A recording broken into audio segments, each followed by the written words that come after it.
ئەم کاتتان باش دیارەماوەیەک لەمە پێش فستیڤاڵی تام هەر لە پارکی هەواری شار لە شاری سلێمانی بەڕێوە چوو و خەڵکانێکی زۆر بەشداری لە فستیڤاڵەکەیان کرد و ئەمڕۆ بۆ جارێکی تر فستیڤاڵی بەهار بە ناونیشانی بەهار لە پارکی هەواری شار دەستی پێکرد. ئەم فستیڤاڵە بۆ ماوەی 5 ڕۆژ بەردەوامە بێ. فستیڤاڵەکە تایبەت کراوە بە خواردنی کوردی، خواردنی بیانی. ئەگەر هاوکاران دیمەنەکان بگوازێتەوە لە کاتژمێر 4ەوە فستیڤاڵەکە دەستی پێکردووە. هەرچی خواردنی کوردی هەیە دروست کراوە لێرە کەباب دروستەکرێ و ئەوە برنجی برنج و هەروەها بریانی یاپراخی ئەسڵی سنووری سلێمانی مریشکی سوورکرا و ئەمانە کۆمەڵێک خواردنی کوردەوارین لێرە دروستەکرێن بە ئەو خەڵکانیان فرۆشتنەوە کە ئامادەی فستیڤاڵەکە بن. ئەمەش لێرە ئەم دادێ لێرە خەریکی دروستکردنی کەلانەیە. خاتون سڵاو لێبێ.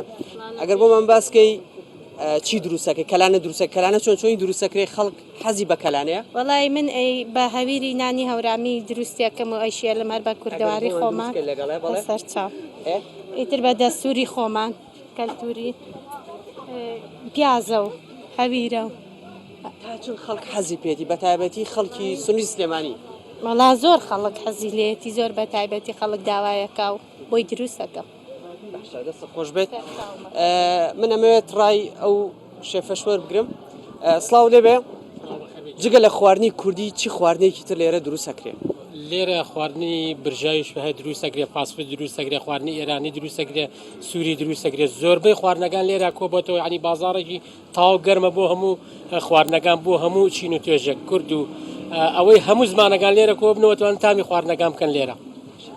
ئامانج لەم فستیڤاڵە چییە؟ وڵای ئامانج لەمە بۆ دەرکەوتنی شێفەکان و بۆ دەرکەوتنی ئەو کەسانەیە کە ئیشیان هەیە لە ماڵەوە و یعنی لە شوێنێکی ئەوە مەجال نییە ئیش بکەن لەم شوێنە دەرەکەون لە ناو بازاڕەکانە کاری تاوان بۆ ناڕخسێ بەس لێرە ئەتوانن خۆیان دەرخەن و بەرە بەبەر و بوومەکانیان بدەن. خۆشخۆرەکانیش دێن لێرە خواردنەوە ناخۆن باڵێ تەمان. دەستە خۆش بێت.